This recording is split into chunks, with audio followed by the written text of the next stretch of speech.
Welcome to We Hear Her. I'm Erin Trenbeth Murray, and I'm here today with another amazing woman who is sharing her story and insights into life lessons learned.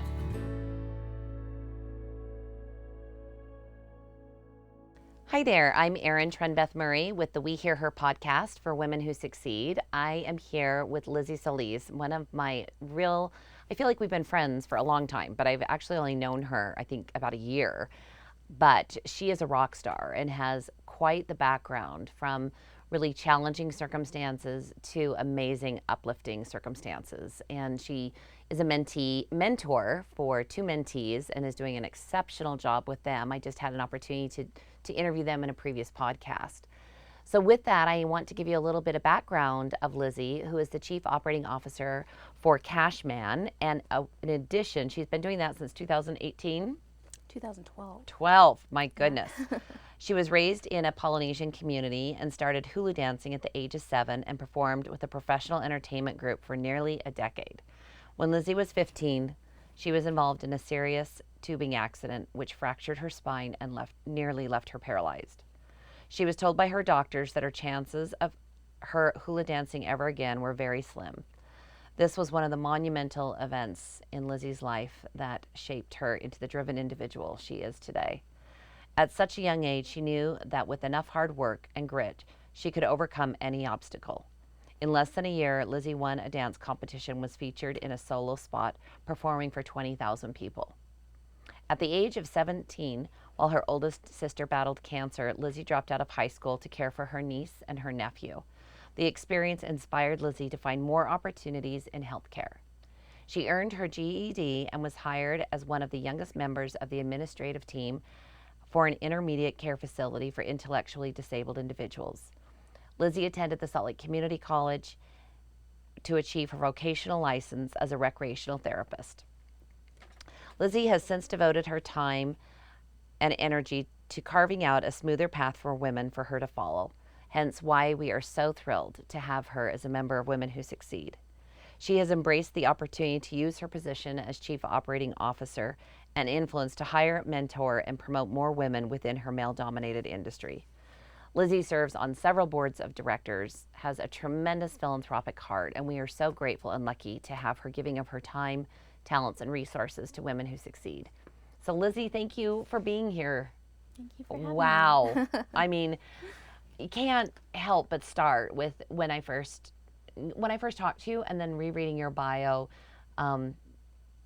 Challenge is not even, I can't even say that, wow, you had challenges. Like, you had devastating obstacles to overcome. And how did you find the tenacity and the spirit to push through that?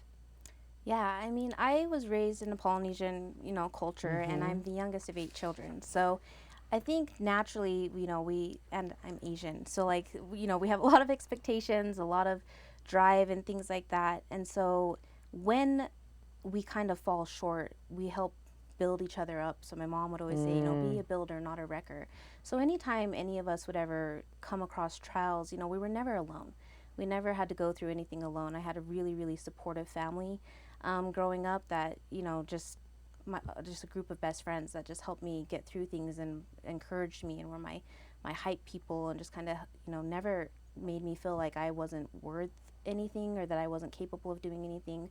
We always encourage each other that, yeah, the sky's the limit. You can do anything that you put your mind and your heart to. And so that really helped me growing up, of overcoming a lot of those obstacles. And there was a lot of those expectations too. And that's why one of my mentees, she's a lot like me, and I just feel very connected to her, and that there's a lot of pressure there to try to do that. And we push ourselves really, really hard to do that. And now, 30 something years into my life, I'm now trying to teach my mentees, like, that perfectionism is a defense mechanism, and we don't always have to be perfect in everything we do. And we don't have to self-sacrifice in order to please other people. Like, we are the most important project in our life that we're working on, and that's what you should always focus on.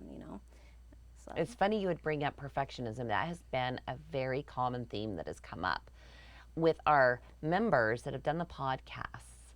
And we have a lot of us have arrived to a place where we're like, we don't want perfection. We're not striving for perfection. We want hard work ethic. We want very good work, but perfection and conveying that that's the expectation to younger women is not helpful. No, that's literally asking somebody to do something that's impossible. I don't believe that perfection is something that's attainable. We always say, not practice makes perfect. We say practice makes progress. And progress, as long as you're progressing through life, you are winning. As long as you are growing through life, you are winning. Perfectionism, being perfect that's your flaw. If you even think that is something that you are capable of obtaining, that's a flaw. That's your flaw. So it's completely an oxymoron there. Yeah, exactly. So, the perfectionism thing, I think just in general with women, a lot of us grow up and, we want to just fit this mold, right? Whether it's be a mom and take care of your children, or, become successful in the business world, or even trying to manage both of them, which was for me is how do I be a business professional and how do I be a mother and how do I manage all of these things? And one of the things that I advocate the most for, and it is so important to me, is mental health. And I'm really trying to raise more awareness for that and try to normalize that for women of like, we hide that because it's so hard to talk about, right? But we go through it, and it's okay when we have a bad mental health day, or if we just can't get out the door, or we can't get dressed for that day, or we can't meet all of our checkoff list items.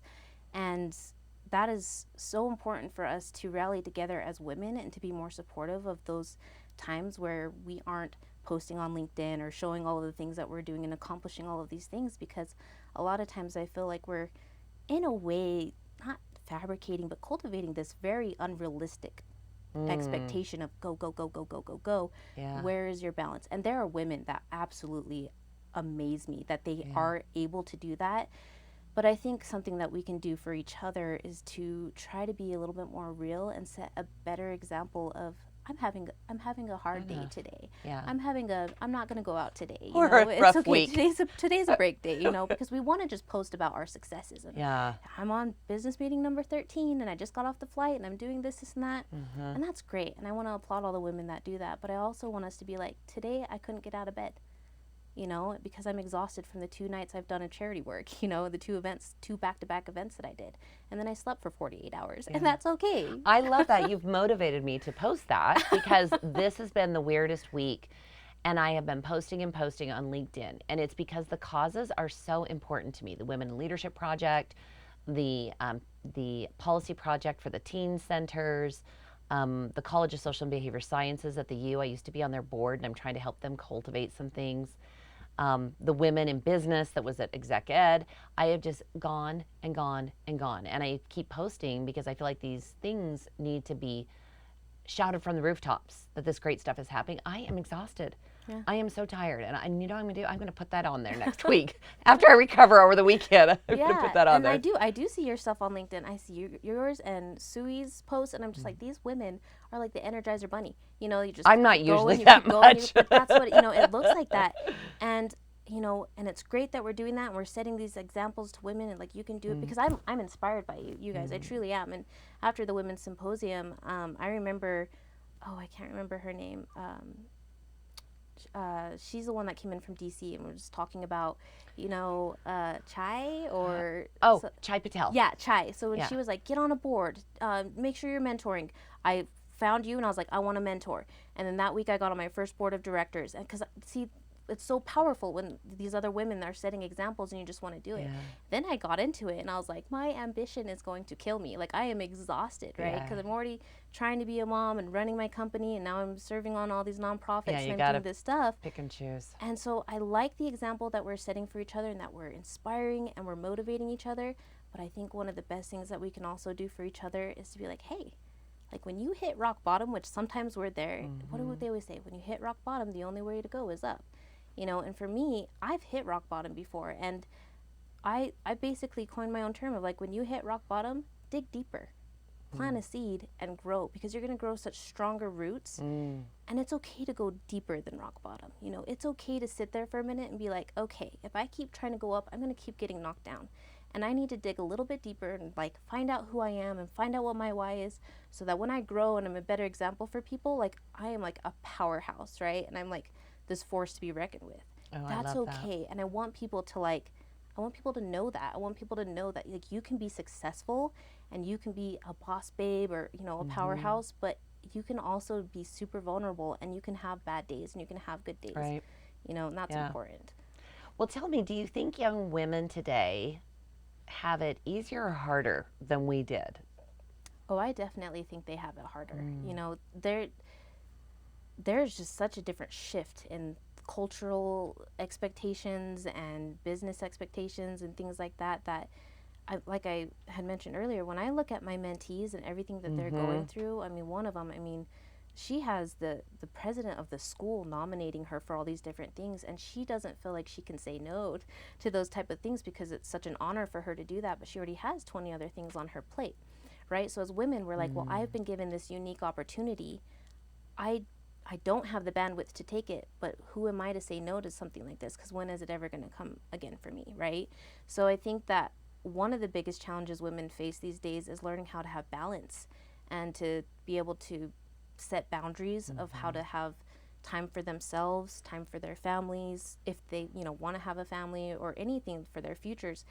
Sometimes we get so immersed in this expectation of becoming successful in the business worlds that we usually sacrifice one, two, or three other things Sure. in order to get that. And I don't feel like we really had that problem as much, you know. But I feel like these days, um, they they're kind of expected to give up more than what we did in order to achieve certain things. So Well, let me shift a little bit and ask you. CashMan has been very supportive of women who succeed, and we've been incredibly grateful. And I met your CEO, and it's a fairly male dominant industry yes. that you're in. And I'm wondering if you could speak a little bit to male allyship, of how you've had maybe male leaders that have advocated for you or mentored you and believed in you in that unique culture. Yeah, I think that Cashman actually was that one company that I worked for that completely changed the course of my future. You know, I had come to them as a little receptionist. I was separated from my first husband at the time. I didn't know what I was going to do with my life, and they hired me on as a receptionist. There wasn't much I could do. There was nowhere to grow in the company, you know, and they really took a chance on me. They were really uncomfortable because they didn't know if I was going to end up moving back to California to be with my ex or what I was going to do, but they took a chance, and it was the first job that really helped me start to build self-worth again. You know, they really acknowledged my accomplishments, and you know, I was a receptionist, but next thing I knew, they were like, you're now our office manager, now you're our HR manager, and you're writing all our policies and procedures, now you're director of operations. And they kept promoting me, and you know, now I run the company. And I was the only female in the entire company, and you know, now I have, you know, at least 15, 16 women, and most of them are in leadership positions and roles. But what I really admire about the way that the men of my company, what they have done for me is they've listened. You know, in the beginning, they didn't really listen too much because like, oh, you don't understand how the industry is, you don't understand how this. But when they finally took a chance to start listening, they're like, what she's saying and what she's doing is making a difference. What she's saying, what she's doing is helping us grow, is making our clients happier, is doing A, B, and C. And you know, even just for me as a woman, when I had my twins and I got divorced, they helped me get into an apartment. They bought groceries and diapers for me. They gave Oh me a my car and a cell gosh. phone, you know. What other companies do that, you know? So not only did I feel very taken care of, but they created this loyalty that was like, I want to be with this company forever. You know, I had so much buy-in to this company, and not was I wasn't just grateful for what they did, but I was like, I want to continue creating this culture through this company. How can we help women? You know, and I talked to the CEO about that. I'm like, you guys have blessed my life so greatly over the last decade. Like, can I continue to do this? Can we continue to bless the lives of other people that come work for us? And it's not just the women we do. You know, we try to help all our employees. We do gym memberships, and we do, you know, childcare programs, and we do better help, you know, for therapy if they can't, they're on shift, they can't get to the doctor, to a therapist during the day. So we offer all these things to help with mental health. We help them with their fuel costs when the fuel went up. Like, We do all these things because that just meant more than just like, oh, times are hard, here's $1 raise. It's like, let us look at all your pain points as an adult trying to make it through life, and like, how can we help mitigate some of those pain points, and they have always been so good at listening to my ideas and like what I want, and that's been very supportive and just helping us grow and helping us get more women into the company. And like I said, most of our women in our company are leaders. I love that. And they all manage departments and they're doing these things and they understand like, yeah, this works. I think it's really neat how what you started when you were a receptionist, and then the question of moving to California and all that, that they stepped in to help you with your individual needs, your individualized path. And you're still doing that and carrying that philosophy today as you're talking with the CEO. Like you said, I really appreciated you said we're not just giving $1 raise, really paying attention to those pain points. And I think that shows such a commitment to your employees, that you value them deeply, that you would listen to what their needs are and do that instead of, oh, you know what we're going to create? We're going to create a program for XYZ that may have no relevance to your employees. Mm-hmm. What do you think some of the most valuable lessons are that you that you've learned? Your top one or two as a COO running a company. I will definitely say one of the biggest ones is that I don't know everything. I constantly feel like I have so much to bring to the table and I want to, bring so much to the meetings and tell people, and I kind of speak over a lot of people. No, let me just tell you, I know more than you. And what I've learned the most is that when I am the most quiet and I take the most time to listen, I'm always impressed that they'll come to the conclusion that I was eventually going to say. And then that carries way more weight for the people that are on your team because you didn't tell them to do it. You acknowledged that they brought that to the table and it was a good idea. And if we just kind of take a step back and allow them to start when you give your team opportunities to weigh in, they will have buy-in, and so that's been one of the greatest lessons for me over time. It's just, I feel like I'm growing up, I'm like, oh, I'm a grown up now. Having impulse control and I'm not interrupting people as much. I listen, and I'm not gonna be like, oh, what would be a good idea, do this. No, I just wait, and then they say the good idea on their own, and means so much more when they bring it to the table instead of them saying, oh yeah, I was gonna say that. And the other is empathy. I have learned so much about empathy over the last 5 or 6 years. I used to like being the oh, Lizzy just came in, everybody's afraid, you better fall, because I'm all for operations, policies and procedures, everything. And so I kind of in the beginning liked that.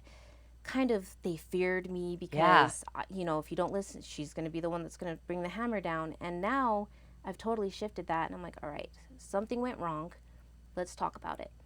Why did it go wrong? And was it something that, did we not give you the right tools or resources to succeed? And this is also one of the things that's really helped change the dynamic with our employees feeling more supported and heard, is instead of like, well, you messed up, it's your fault, we're going to write you up. Instead we say, you messed up, what happened? Did we not give you, something that you needed to support? Did we not train you properly?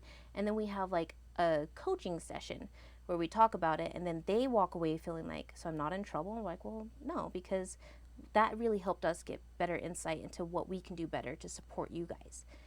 So just not looking at everything as blaming everybody all the time, of like, oh, it's your fault or it's my fault. It's like, okay, what needs of yours were not being met, and what needs are mine are not being met, and why can't we get to the right conclusion? So having that type of mindset has definitely helped us have a better leadership. We make sure all our managers are trained in this way of thinking as well, of no knee-jerk reactions, no, let's not freak out. Yes, we want people to follow policies and procedures. We want them to go do that, but there's always some other underlying issue there that, people aren't going to work to mess up on purpose. Right. There's right. other things that are happening. And so just having empathy and trying to seek understanding and truly understand what's not happening that can be happening, that's helped me as a COO become a better, stronger leader, to be somebody that's worth following, I think. So. Oh, I love that. I love that. A stronger leader that is worth following. That is so perfect, and thank you for the advice on leadership. I'm sitting there ruminating on several of those points. I'm so grateful that you could be with us today. Absolutely. Thank you for sharing your thoughts with us. I'm not even sure when I kind of summarize this and look at how there's so much diversity in what you shared. I'm just grateful that I get to know you and I get to work with you, and we're so glad you're a part of Women Who Succeed and that you're sharing your talents with these young women. Well, thank you for having me. I love being a part of all of it. So. My pleasure. Well, that is it for today for the We Hear Her podcast for Women Who Succeed. I'm Erin Trenbeth Murray. Thank you so much for joining us, and we'll see you again next time. Thank you for taking the time to hear her. Join our efforts and learn more about Women Who Succeed at womenwhosucceed.org. A big thank you to our sponsor, the Clark and Christine Ivory Foundation.